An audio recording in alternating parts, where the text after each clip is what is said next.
Hello दोस्तों, जय श्री शंभू।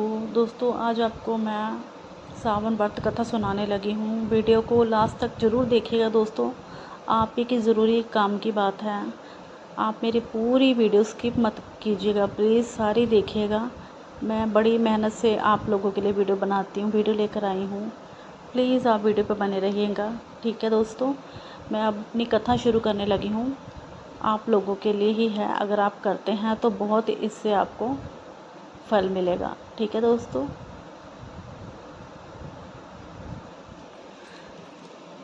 हाँ दोस्तों, शुरू कर रही हूँ दोस्तों। एक नगर में ना एक बहुत ही धनवान शाहूकार रहता था, जिसके घर में धन की कमी नहीं, परंतु सबको एक बहुत बड़ा दुख था कि उसके कोई पुत्र नहीं होता।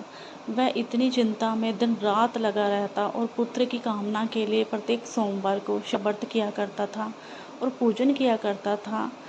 सायंकाल को शिव जी के मंदिर में जाकर शिव जी के विग्रह के सामने दीपक जलाया करता था, रोता था, बिलखता था। उसको भक्ति भाव को देखकर एक समय श्री पार्वती जी ने शिव जी महाराज से कहा, महाराज, ये शाहूकार आपका अनंत भक्त और सदैव आपका व्रत रखता है, इसकी मनोकामना पूर्ण करनी चाहिए। शिव जी ने कहा, पार्वती, यह संसार कर्म श्रेष्ठ है कि किसान खेत में जैसा बीज बोता है वैसा ही फल काटता है, इंसान अपने कर्म वैसे ही काटता है। पार्वती ने अत्यंत आग्रह कहा, महाराज कृपया मेरी बात मान लीजिए।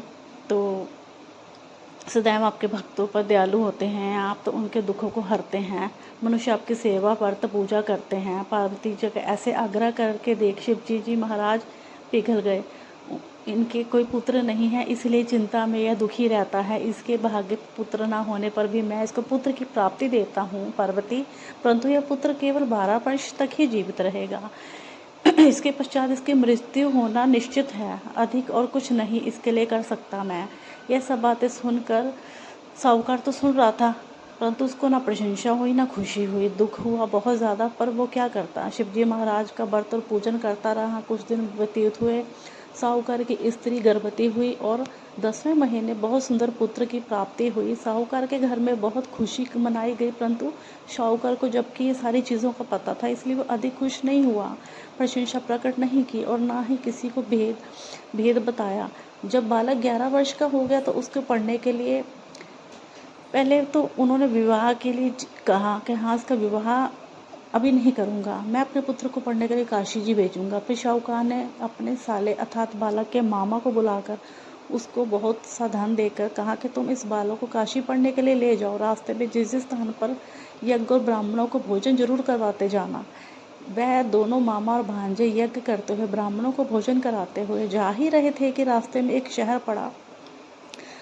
वहाँ राजा की कन्या का विवाह हो रहा था। दूसरे राजा के लड़का विवाह कराने के लिए बारात लेकर आया था, परंतु वह एक आंख से काना था। उसके पिता इस बात की बड़ी चिंता थी कि वर को देखकर कन्या के माता पिता विवाह के लिए कहीं अड़चन पैदा ना कर दे।